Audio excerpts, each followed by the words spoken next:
Hey guys, Mr. Happy here, and today we have a bit of information to discuss about Final Fantasy XIV: A Realm Reborn patch 2.2. No, it's not yet a release date, which I know most of us are very patiently waiting for, but some interesting new screenshots have surfaced. Thanks to, of course, again, Gamewatch. It seems like every video I make in the past few weeks has been about information that Gamewatch has revealed with interviews with Yoshi P. Now, this one very specifically teases all the endgame content. Well, most of it, I could say. The hard mode dungeons and the binding coil of Bahamut. Now, what do we get? We got some screenshots about the bosses. We got some screenshots about the environments. And that's all we really need. Now, they do, of course, go into explaining a little bit about the backstory of the dungeons and why we're revisiting them. But I'm going to leave mostly that part out because it's Japanese translated into English. And if any of you have seen the video I did where I read that out loud, it's not very good. However, I can explain a few things. So the first thing they teased was the ruins of Amtoo, which is now, the lost city of Amtoo. And it shows a lot of pollen, and it shows a buried temple, and it shows some of the one of the most disturbing bosses I've ever seen in the dungeon. They did confirm that this is pollen. The design is the air is a putrid smell.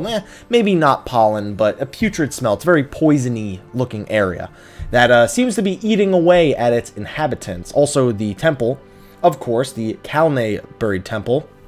Now, that's all good. Those environments are all cool, but they showed us two of the bosses inside. Now, this first one,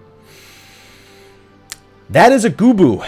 Remember the boss from Wanderer's Palace, the first boss? That's a Gubu. That is also a Gubu. Looks like he came straight out of Halloween Town. Basically, all he has is his ribs. He's almost just bone. Like, there's a little bit of skin there, but that Gubu is mostly bone. It's a skeletal Gubu, as far as I'm concerned. They call it a zombie Gubu.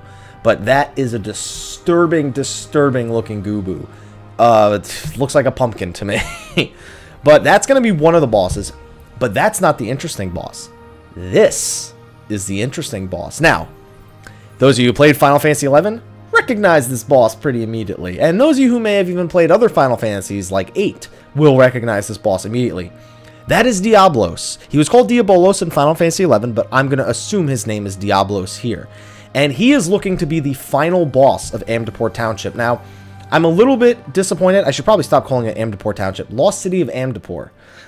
I'm a little disappointed he's a 4-man boss, but I mean, Siren was a 4-man boss, and she's known as a summon in the other, Final Fantasy games. So I guess it's almost like a theme. Pharaoh Sirius used an avatar or a summoner or a primal from other games and made them into a common enemy. Diablos here looks to be just the common boss at the end of the Lost City of Amtoo. So we'll probably find out a lot more about him lore-wise and how he sort of sank the Lost City of Amtoo, how he destroyed it, because we can only assume that Diablos is immediately responsible for the Lost City of Amtoo being destroyed. We were told we were going to find out some deep secrets that led to the civilization's downfall, and I can only assume that they found this guy. He also falls in line with the theme of the Amtoo Keep, where they were mostly demonic creatures and summoned creatures from the void.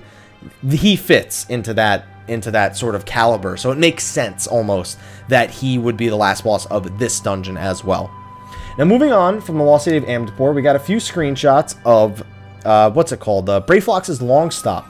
Now, we've seen screenshots like this before. It looks like there's just junk all over the place. If you've seen the latest XIV Reborn, you'll notice we were just like, that's a clever way to make the dungeon unique. Just put a bunch of junk everywhere on the ground. Well, it looks like that junk isn't just junk, because it looks like they tore it all apart to make this boss. That is what is known as the Goblin Tank. That is right. It's got a cannon on the top, and obviously a bunch of goblins operating it. That's the only boss that they really tease, although there are 2 screenshots here to tease them. But I'm looking forward to bosses that have unique looks like this, that aren't just complete reskins, which is something that I very much appreciate. I'm not a huge fan of reskinning bosses. I think it's lazy in MMO design, although sometimes it makes sense within the lore. I think I would much prefer bosses like this, that are things that we don't see very often, and I hope we don't see this as a common enemy in the future. I would like for this to just be a cool boss in the Brayflox's Long Stop hard mode. Now, moving on from that, We get a little bit of story about the about Halatali hard mode. It's actually turning into a coliseum for training adventurers. The adventurers are now welcome as competitors, and there are 3 freaking weird screenshots here. One is of a huge bear, a werebear, some people have been calling him. One is of an eye giant one, is what the English translation says. It's a cyclops with a bunch of armor and a big axe, is what it is. And then a mammoth, really weirdly, a mammoth with a there's a snake in the back. It's not a snake, a peste in the back. This is an automaton. Not sure what it's there for, but if this is all meant to train adventurers, I think this hard mode could be really, really cool. I hope we can get that bear as a mount. I want the werebear as a mount. Make it happen, Square Enix. Werebear mount, make it drop from Halatali hard mode. I want it. Now, that's all good and fun. Hard mode dungeons are all good and fun. But then we get to the Binding Coil of Bahamut turn 6 through 9, where we not only got I was very surprised here. We got 1 screenshot of what the area looks like, and the other 3 screenshots were bosses. I was amazed. I did not think we were going to get to see 3 bosses. When I think back to the original Binding Coil reveal, they only ever showed ADS from turn 2. That is the only boss they ever showed before the Binding Coil released. We now have seen 3 bosses of the Binding Coil. The first one is one that those of you who played Final Fantasy XI, or even those of you who may not have played Final Fantasy XI, might know who it is. Yes, that is Medusa. Now, it could just be a plain Lamia, but this looks like a cutscene. This looks like a pre-boss cutscene right here. So probably the end boss of maybe 6, 7, 8, or 9. It could be any of them, really. So Medusa and Lamias are going to be involved here. I don't know how they're going to really be involved in the story. If the Alligans turned into Lamias at some point while they've been hiding in there, I don't know. But I'm very much looking forward to exploring the lore of that. Now, the other 2 bosses, I'm going to do this one first. This is the very last screenshot they gave, but I'm going to use this one first. This is a Rafflesia. That's what I call. That's how I pronounce it. I'm sure it's wrong. Somebody will tell me it's wrong. Who cares? But this is a very Binding Coil of Bahamut looking Rafflesia. As you can see, it's got spiked tendrils everywhere. Its mouth, it looks like a machine. The thing looks like a machine. I mean, I can't think of a better way of putting it, but it looks really freaking cool. I hope that's not like the end boss of an entire turn. I really want there to be more than 1 boss to each turn.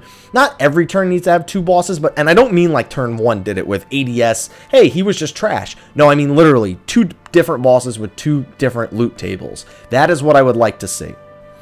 Now, this last one is the most interesting one to me. Now, it translates it as Mecca Trent. Now, when I look at this guy, I think he's just a Mecca Trent, and I think that's what the translation is. When I first saw him, I thought Omega Weapon. I was like, no. There's no way this is Omega Weapon, because he would look so freaking weird. But yeah, I think that's just a Trent with the leaves taken off the top, turned into a machine by the Alligan, and he's got the 4 hands to signify that. The short legs and the Trent-type body. He really does signify a Mecca Trent. But these are some really cool looking bosses. I hope we can get some more information about these. I don't even know what to say, man. I did not expect all these screenshots to come out teasing all these bosses, and no mechanics teased, but just bosses. And I appreciate that, because we can see what, 1, 2, 3, 4, 5, 6, 7, 8 bosses minimum. I didn't count the automaton, but I'm assuming they showed 8 or 9 bosses right here. And I'm just hoping to see that these bosses are going to be tough. They're not, I mean, tough, yeah, I want them to be tough, but I want them to be innovative as well. I want to see what they've learned in 2 patches of content making. What have they learned to make content more difficult now, or to make it more long-lasting, I should say. Not just difficult, but interesting and long-lasting content that will hold us over till 2.3 and 2.4.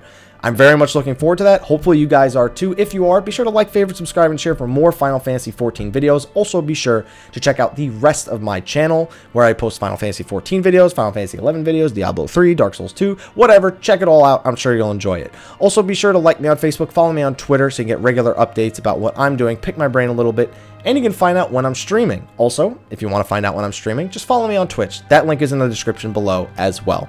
So anyway, guys, thank you for watching, and until next time, take care.